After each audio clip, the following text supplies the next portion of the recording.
a player who back in January wasn't even ranked in the world's top 50.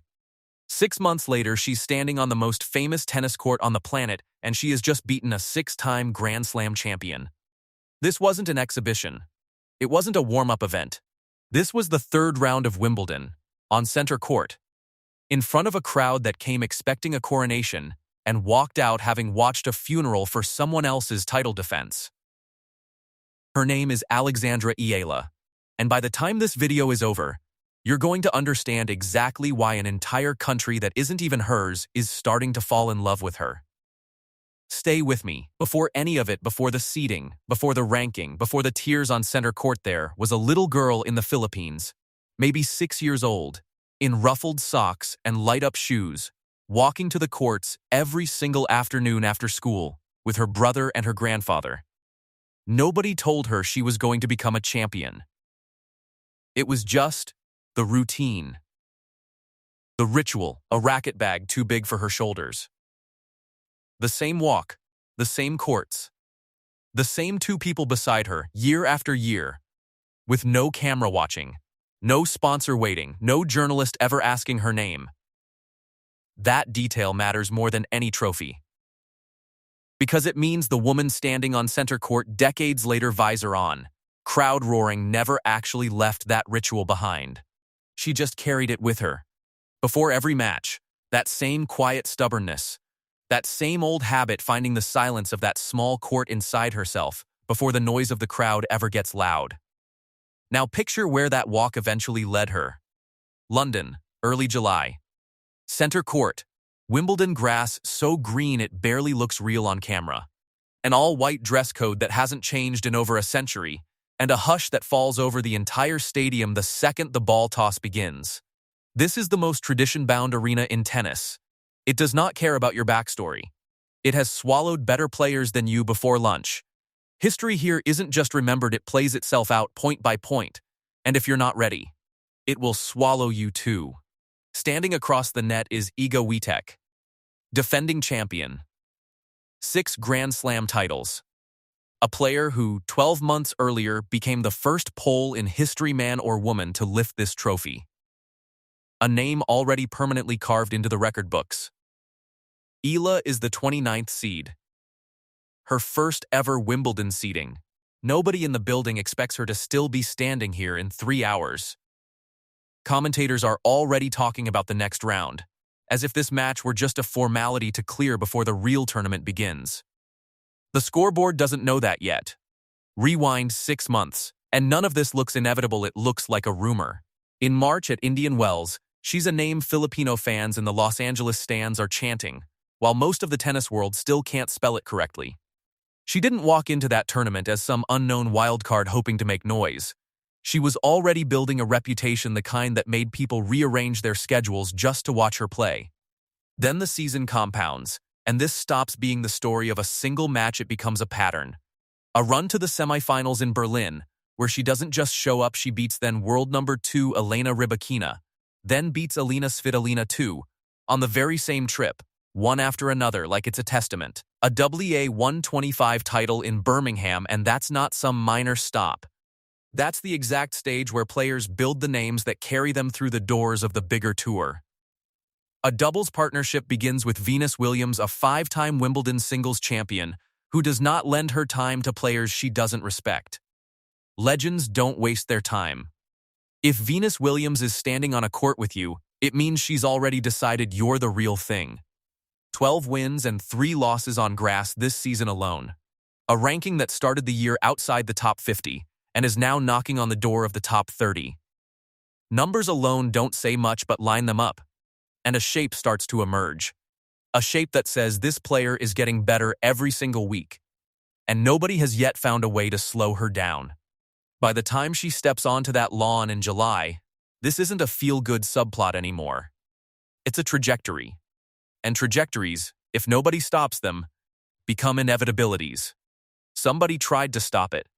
Days before Wimbledon began, at the Bad Homburg Open, Elise Mertens beat her in the first round.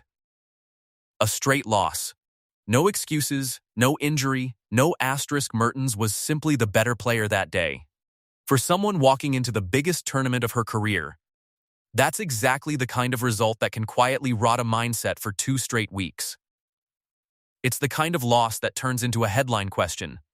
Is she ready? That's what the journalists write. That's what the fans fear.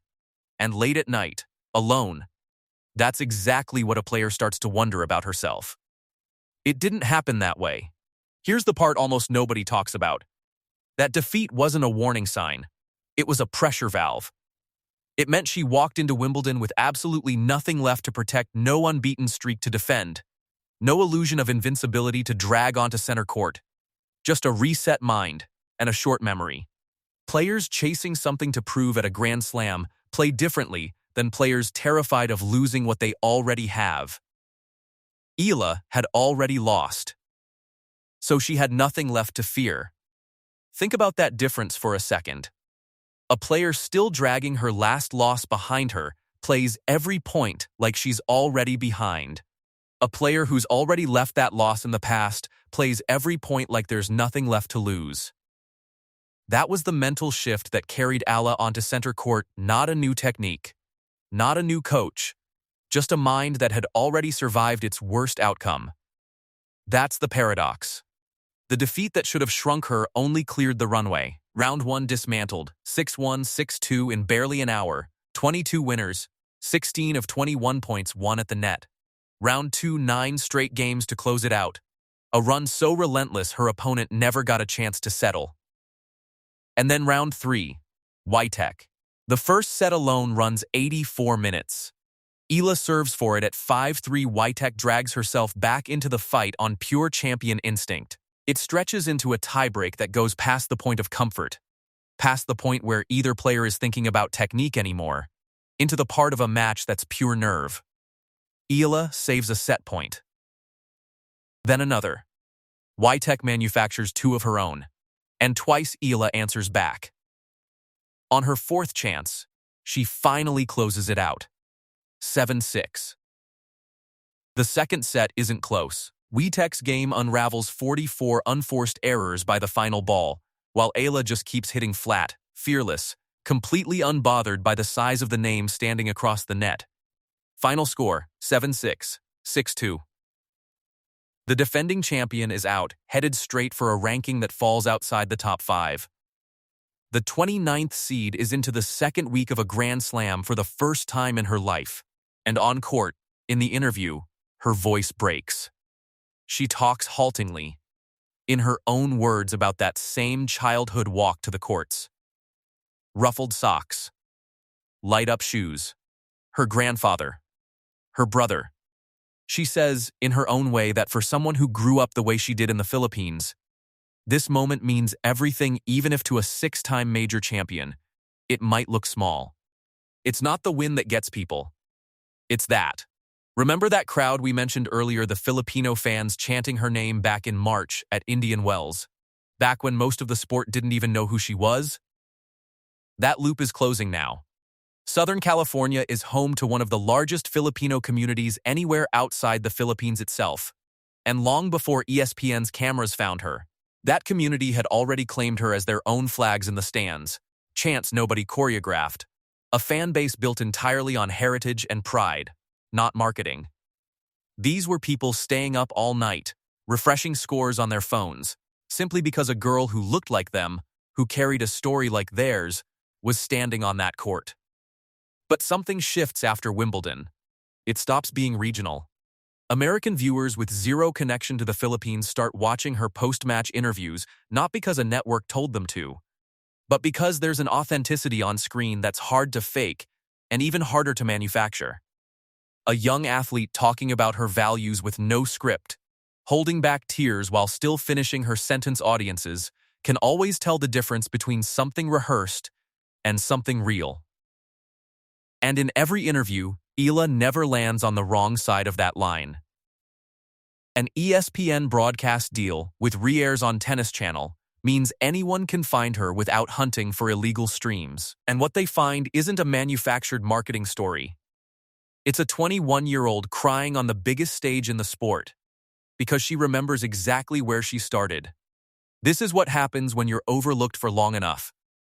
And then you get to prove everyone wrong on the loudest stage available.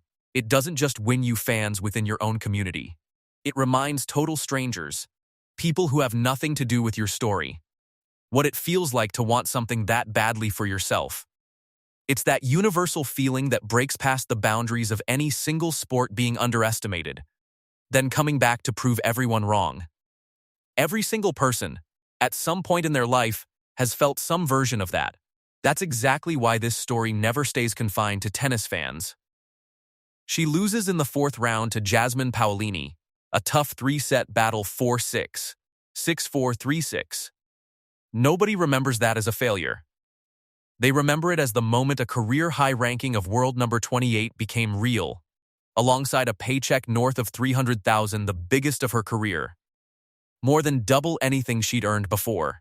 But here's the part that should make you impatient, not satisfied. She isn't finished.